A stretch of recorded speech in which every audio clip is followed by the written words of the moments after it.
At 1:23 a.m. on April 26, 1986, a catastrophic meltdown took place inside reactor number 4 at the Soviet nuclear power plant at Chernobyl.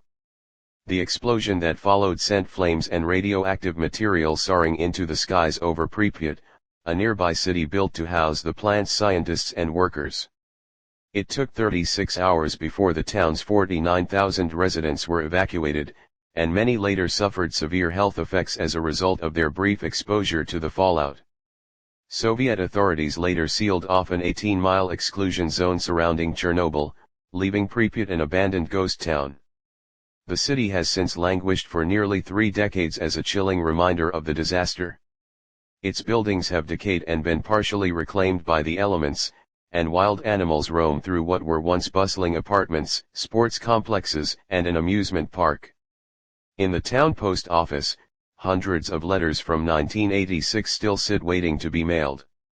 While radiation levels in Pripyat have dropped enough in recent years to allow urban explorers and former residents to make brief visits, scientists estimate that it could take several centuries before the town is once again safe for habitation.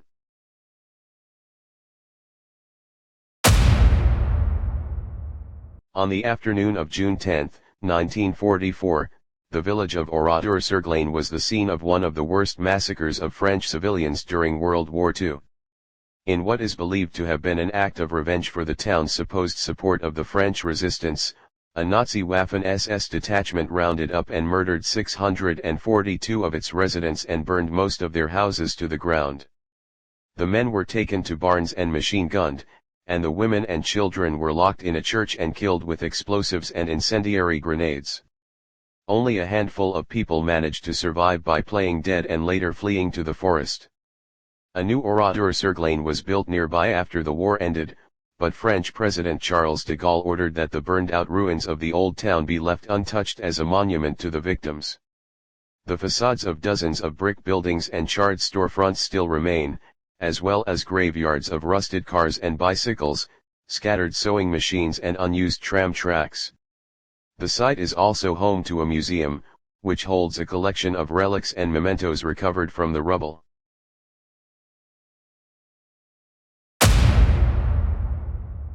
Today, Hashima Island is a vacant labyrinth of crumbling concrete, sea walls and deserted buildings, yet it was once among the most densely populated places on the planet.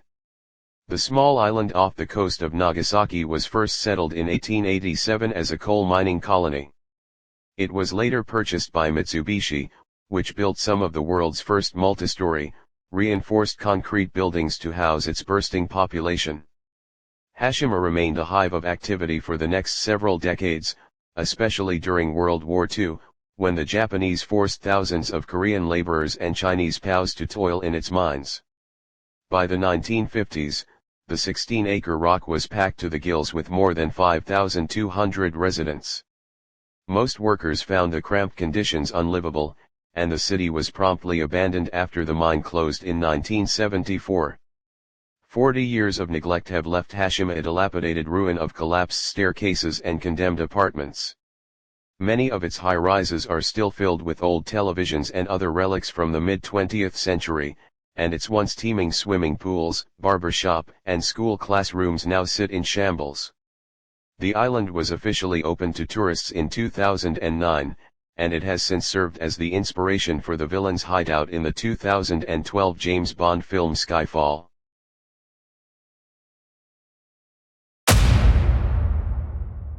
In the early 1970s, the immaculate beaches of Varosha, Cyprus served as one of the most popular millionaires' playgrounds in the Mediterranean.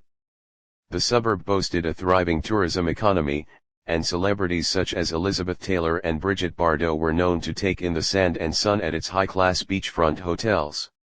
All that changed in August 1974, when Turkey invaded Cyprus and occupied its northern third in response to a Greek nationalist-led coup. Varosha's 15,000 residents fled the city in terror, leaving their valuables and livelihoods behind. Most assumed they would return once the fighting stopped, but ongoing political strife has seen Varosha waste away behind a heavily guarded barrier ever since. The few intrepid explorers who have ventured into the no-man's land describe the resort as a crumbling ghost town. Trees have grown through the floors of restaurants and homes, and most of the former residents' belongings have been looted or destroyed. What is left stands as a spooky time capsule of the 1970s, including bell-bottoms in shop windows and 40-year-old vehicles still parked at car dealerships. In recent years, Greek and Turkish Cypriots have held talks regarding reopening the former jet-setters' haven, but experts estimate that it would take upwards of $12 billion to make its decrepit buildings livable again.